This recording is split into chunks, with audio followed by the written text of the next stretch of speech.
ఆంధ్ర రాష్ట్ర ప్రజలందరికీ నమస్కారం అండి.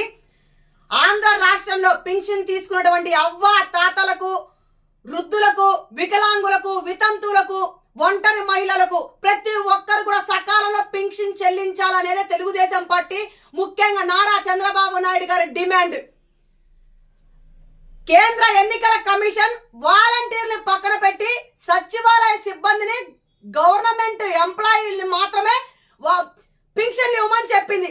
అది పక్కన పెట్టేసి ఈ రోజు కేవలం ఒక కాంట్రాక్టర్లకు దారి మళ్లించి వైసీపీ ప్రభుత్వ కాంట్రాక్టర్లకి ఈ పింఛన్ దారు ఉన్నటువంటి ఈ డబ్బుని మొత్తాన్ని కూడా కాంట్రాక్టర్లకు డబ్బులు మళ్లించేసి ఈ రోజు ఖజానాని ఖాళీ చేసి, ఖజానాలో చిల్లి గవ్వ కూడా లేకుండా చేసి, డబ్బు ఎక్కడి నుంచి వాళ్ళకి తెలియక, డబ్బు లేక ఈ రోజు జగన్మోహన్ రెడ్డి అదే సచివాలయ సిబ్బందిని, అదే గవర్నమెంట్ ఎంప్లాయీతో దుష్ప్రచారం చేయిస్తా ఉన్నారు ఈ వైసీపీ పార్టీ నాయకులు, కార్యకర్తలు కూడా. చంద్రబాబు నాయుడు గారే పింఛన్ ఇవ్వద్దన్నారు, చంద్రబాబు నాయుడు గారే పింఛన్ ఆపేశారని చెప్తా ఉన్నారు. నిజంగా ఈ వైసీపీ ప్రభుత్వంలో ఉన్నటువంటి నాయకులకు, జగన్మోహన్ రెడ్డికి సిగ్గు శరం ఏమైనా ఉందని ఒక మహిళగా అడుగుతా ఉన్నాను. నిజంగా మీ దగ్గర ఖజానా ఉంటే మీరు సచివాలయ సిబ్బందితో, గవర్నమెంట్ అధికారులతో ఎందుకు పింఛన్ ఇవ్వలేకపోతా ఉన్నారు? ఎందుకు చంద్రబాబు నాయుడు గారి మీద, తెలుగుదేశం పార్టీ మీద బురద చల్లుతా ఉన్నారు? ఈ రోజు తెలుగుదేశం పార్టీ నాయకులు ప్రతి ఒక్కరు కూడా ప్రెస్ మీట్ పెట్టడం జరిగింది, ఎన్నికల కమిషన్ ని కలవడం జరిగింది. అయినా మీరు ఎందుకు ఇవ్వలేకపోతా ఉన్నారు? నిజంగా నీకు అవ్వ తాతలు, వృద్ధులు, వికలాంగులు, ఒంటరి మహిళలు అంటే నీకు ప్రేమ, ఆప్యాయత, గౌరవం అనేది ఉండుంటే నువ్వు రేపు నుంచైనా సరే సచివాలయ సిబ్బందితో, గవర్నమెంట్ ఎంప్లాయీస్ అందరితో కూడా నువ్వు పింఛన్స్, ఆంధ్ర రాష్ట్రంలో ఉన్నటువంటి ప్రతి ఒక్క అర్హులకి నువ్వు పింఛన్ ఇవ్వాలి. నువ్వు ఆనాడు 3,000 రూపాయలు పింఛన్ ఇస్తానని చెప్పి సంవత్సరానికి 250 పెంచుకుంటూ పోసి ఎంతో మోసం చేశావు పింఛన్ దారులందరినీ కూడా. లాస్ట్ మూమెంట్ లో ఇంకా నువ్వు దిగిపోతావు అని తెలిసి, నీ కాలం చెల్లిపోయిందని తెలిసి, ఇంకా నీకు రాజకీయ భవిష్యత్తు లేదని తెలిసి, నిన్ను ఆంధ్ర రాష్ట్ర ప్రజలు అగార పాతాలకు తొక్కేస్తారని తెలిసి ఈ రోజు పింఛన్ దారులందరి సొమ్ము కూడా నువ్వు ఈ రోజు వసం చేసుకొని నీ కాంట్రాక్టర్లకు, నీ మేనమావ అనేటువంటి కాంట్రాక్టర్ డబ్బులు తరలించడం జరిగింది. ఎంతమంది ఉసురు పోసుకుంటావు జగన్మోహన్ రెడ్డి? అవ్వ తాతల డబ్బులు తిని నువ్వు బాగుపడతావా? వృద్ధురాల డబ్బులు తిని నువ్వు బాగుపడతావా? ఒంటరి మహిళల డబ్బులు తిని నువ్వు బాగుపడతావా? ముఖ్యంగా వికలాంగుల డబ్బులు తిని నువ్వేం బాగుపడతావని నేను ఒక ఆంధ్ర రాష్ట్ర మహిళగా నా ఆవేదన వ్యక్తం చేస్తా ఉన్నాను. ఎంతగానో ఈ ఆంధ్ర రాష్ట్రాన్ని సర్వనాశనం చేశావు. ఎక్కడ పడితే అక్కడ నీ వైసీపీ నాయకులు, కార్యకర్తలు జగన్మోహన్ రెడ్డి దశ దోచుకున్న కాడికి దోసేసుకున్నారు. ఈ రోజు పింఛన్ దారుల డబ్బులు కూడా తినే పరిస్థితికి వచ్చారు. అంటే ఆంధ్ర రాష్ట్రంలో ఏం జరుగుతుందో ఆంధ్ర రాష్ట్ర ప్రజలు ఒకసారి గమనించాలని కోరుతా ఉన్నాను. ఎంతమందిని మోసం చేస్తావు జగన్మోహన్ రెడ్డి? అవ్వ తాతలకి ముద్దులు పెట్టి, మాయ చేసి, మబ్బి పెట్టి వాళ్ళ ఓట్లు దండుకున్నావు. 3,000 రూపాయలు పింఛన్ ఇస్తానని చెప్పావు. నీ బాబు, నీ అయ్య, నీ తండ్రి 200 రూపాయలు పింఛన్ ఇస్తే మహానుభావుడు, మహానేత, ఇంటి పెద్ద ఆయన, ఇంటి పెద్ద కొడుకు చంద్రబాబు నాయుడు గారు 2,000 రూపాయలు పింఛన్ చేశాడు. సరాసరి 200 రూపాయలు 2,000 చేశాడు. నువ్వు 3,000 ఇస్తానని చెప్పావు, మోసం చేశావు.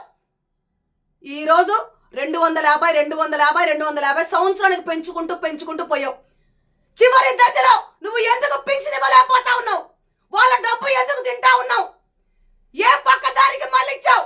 ఏ ప్యాలెస్ తగలబెట్టుకున్నావు అని ఒక ఆంధ్ర రాష్ట్ర మహిళగా అడుగుతా ఉన్నాను. ఎంత మందిని ఉసిరి పెట్టుకున్నావు జగన్మోహన్ రెడ్డి? ప్రభుత్వం వచ్చిన తర్వాత పింఛన్ తీసుకున్న ప్రతి ఒక్క పింఛన్ దారుడి ఉసురు నీకు తప్పకుండా తగులుతుంది. నీకు వాళ్ళ మీద ప్రేమ, ఆప్యాయత, గౌరవం ఉండుంటే, నిజంగా నువ్వు మంచోడి అయితే రేపటి నుంచి 5వ తారీఖు వరకు నువ్వు ప్రతి ఒక్క పింఛను అర్హులందరూ కూడా పింఛన్ పంపించు. చంద్రబాబు నాయుడు గారే వద్దన్నారు. 2,000 రూపాయలు పింఛన్ చేసిన ఘనత తెలుగుదేశం పార్టీది, చంద్రబాబు నాయుడు గారిది. ఆయన ఎందుకు ఇవ్వద్దంటారు? అవ్వ తాత అంటే ఎనలేని ప్రేమ, గౌరవం ఆయనకి. వికలాంగులు చూస్తే కన్నీరు కార్చే మనస్తత్వం అయింది. వృద్ధుల్ని చూస్తే మా అమ్మ అనే ఆప్యాయంగా పిలిచే పెద్ద ఆయన. ఒంటరి మహిళలు చూస్తే నా చెల్లి, నా అక్క అని దగ్గర తీసుకొని గుండెలు కట్టుకున్న నాయకుడు చంద్రబాబు నాయుడు గారు. అలాంటి నాయకుడిని మీరు ఈరోజు అవాకులు చివాకులు పేలుతా ఉన్నారు. ఆయన మీద తప్పుడు ప్రచారాలు చేయిస్తా ఉన్నారు. ఆయన మీద తప్పుడు దుర్భాషలు మాట్లాడుతూ ఉన్నారు. ఇంకా ఎంతకాలం ఇలాంటి రాజకీయం, ఇలాంటి లుచ్చా రాజకీయాలు ఎందుకు చేస్తా ఉన్నావు? ఇలాంటి రాజకీయం చేసినా ఒకటే, సచ్చినా ఒకటే జగన్మోహన్ రెడ్డి. ఇలాంటి బతికినా ఒకటే, బతకపోయినా ఒకటే జగన్మోహన్ రెడ్డి. నందై 4 ఏళ్ళు బతికినా చాలు, పందై 10 ఏళ్ళు బతకాల్సిన అవసరం లేదు. ఇక్కడ నంది నారా చంద్రబాబు నాయుడు గారు, పంది జగన్మోహన్ రెడ్డి. డబ్బు ధనదాహ పిచ్చికి డబ్బు కోసం నువ్వు ఎంతటికైనా పాల్పడతావని, ఎంతటికైనా దిగజారుతావని, ఎవరు సొమ్మయ్య తీసుకుంటావని ఆంధ్ర రాష్ట్ర ప్రజానీకానికి అందరికీ తెలుసు. ఈ రోజు మరీ ముఖ్యంగా ఆంధ్ర రాష్ట్ర ప్రజల కళ్ళు తెరిపించావు. పింఛన్ అర్హులందరి పింఛన్లు ఆపేసేసి అదంతా ఆ ఖజానా మొత్తం మళ్లించేసుకొని, నీ మేనమామకు అప్పచెప్పేసుకొని, నీ కాంట్రాక్టర్లకు అప్పచెప్పేసుకొని ఈరోజు నీ ఖజానా దాచుకున్నావని, ఈరోజు పింఛన్లో ఉన్నటువంటి ఖజానా ఏమైపోయిందని అడుగుతా ఉన్నావు ఒక ఆంధ్ర రాష్ట్ర మహిళగా. ఎంత మందిని డబ్బు తింటావు జగన్మోహన్ రెడ్డి? గుర్తుపెట్టుకో జగన్మోహన్ రెడ్డి, మిస్టర్ జగన్మోహన్ రెడ్డి. ఈ పింఛన్ తీసుకునే ప్రతి ఒక్క పింఛన్ దారులే నీకు రానున్న రోజుల్లో గట్టి బుద్ధి చెప్తారు. మే 13వ తారీఖున జరగబోయే ఎలక్షన్ లో ప్రతి ఒక్కరు కూడా చేయూత మోసం చేసావు, అమ్మఒడి మోసం చేసావు, ఆసరా మోసం చేసావు, ఆటో కార్మికులు మోసం చేసావు, బటన్ నొక్కుతా ఉన్నావు. ఎక్కడికి పోతావు నేను జగన్మోహన్ రెడ్డి? ఎక్కడికి పోతావు నేను అడుగుతా ఉన్నా. నేను ఈరోజు ఒక ఆంధ్ర రాష్ట్ర మహిళగా నిన్నగాక మన నెల క్రితమే 4-5 బటన్లు నొక్కావా జగన్మోహన్ రెడ్డి? ఒక్కరికి కూడా అందజేయలేకపోయావే. అవన్నీ పక్కన పెడితే ఈరోజు పింఛన్దారులు పింఛన్ ఎందుకు తీసుకుంటారు జగన్మోహన్ రెడ్డి? వృద్ధులు తినడానికి లేక, మందులు కొనుక్కోవడానికి లేక పింఛను వాళ్ళకాలంటే వాళ్ళకు కూడా నువ్వు ఈరోజు సర్వనాశనం చేసావు. వృద్ధులు ఏ పనికి వెళ్ళలేని పరిస్థితిలో ఉన్న వాళ్ళు పింఛన్ తీసుకుంటారు, వాళ్ళని కూడా తింటా ఉన్నావు నువ్వు ఈరోజు. ఒంటరి మహిళ, భర్త లేని వాళ్ళు, ఎటువైపు ఆసరా లేని వాళ్ళు, అండాదండ లేని వాళ్ళకి ఏదో ఒక ప్రభుత్వం నుంచి ఆసరా, వాళ్ళ డబ్బు కూడా తింటా ఉన్నావు. ముఖ్యంగా వికలాంగులు చూస్తే జాలి పడే ఆంధ్ర రాష్ట్రంలో బతుకుతున్నాను జగన్మోహన్ రెడ్డి మనం. కానీ నీకు ఎక్కడ కూడా జాలి కానీ మంచి మనసు వాళ్ళకాలంటే వాళ్ళకు కూడా నువ్వు ఈరోజు సర్వనాశనం చేసావు. వృద్ధులు ఏ పనికి వెళ్ళలేని పరిస్థితిలో ఉన్న వాళ్ళు పింఛన్ తీసుకుంటారు, వాళ్ళని కూడా తింటా ఉన్నావు నువ్వు ఈరోజు. ఒంటరి మహిళ, భర్త లేని వాళ్ళు, ఎటువైపు ఆసరా లేని వాళ్ళు, అండాదండ లేని వాళ్ళకి ఏదో ఒక ప్రభుత్వం నుంచి ఆసరా, వాళ్ళ డబ్బు కూడా తింటా ఉన్నావు. ముఖ్యంగా వికలాంగులు చూస్తే జాలి పడే ఆంధ్ర రాష్ట్రంలో బతుకుతున్నాను జగన్మోహన్ రెడ్డి మనం. కానీ నీకు ఎక్కడ కూడా జాలి కానీ మంచి మనసు కానీ, నీకు అసలు జాలి చూపించే మనసే లేదని ఈ రోజు ఆంధ్ర రాష్ట్ర ప్రజలకు తెలిసిపోయింది. కాబట్టి ఆంధ్ర రాష్ట్ర ప్రజలారా, ముఖ్యంగా పింఛన్ తీసుకునే ప్రతి ఒక్క పింఛన్ దారులందరూ కూడా ఒక ఆంధ్ర రాష్ట్ర ఆడపడుచుగా, మీ ఇంటి ఆడబిడ్డగా ప్రతి ఒక్కరికి పేరు పేరున పాదాభివందనం తెలియజేస్తా ఉన్నాను.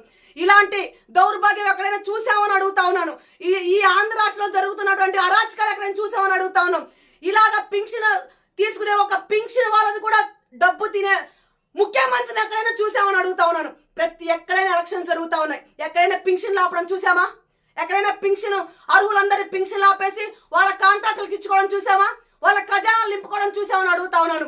ఒకసారి ఆలోచించండి అమ్మా, అవ్వ, తాతలారా, అక్కలారా, అన్నలారా, ప్రతి ఒక్కరు కూడా మనసు పూర్తిగా ఆలోచించి రానున్న రోజుల్లో మంచి నాయకుని ఎంచుకోవాలని, మనని అభివృద్ధి పరిచే నాయకుని ఎంచుకోవాలని, మన ఇంటి పెద్ద ఆయనగా మనకు అండగా ఆదరువుగా నాయకుడు ఉన్నాడని చెప్పుకునే రీతిలో, మనం ఆనందంగా బతికే రీతిలో ఉండే నాయకుని ఎంచుకోవాలని మనస్ఫూర్తిగా కోరుకుంటా ఉన్నాను తల్లి. మనసా వాచా కర్మన మిమ్మల్ని అందరిని వేడుకుంటా ఉన్నాను తల్లి.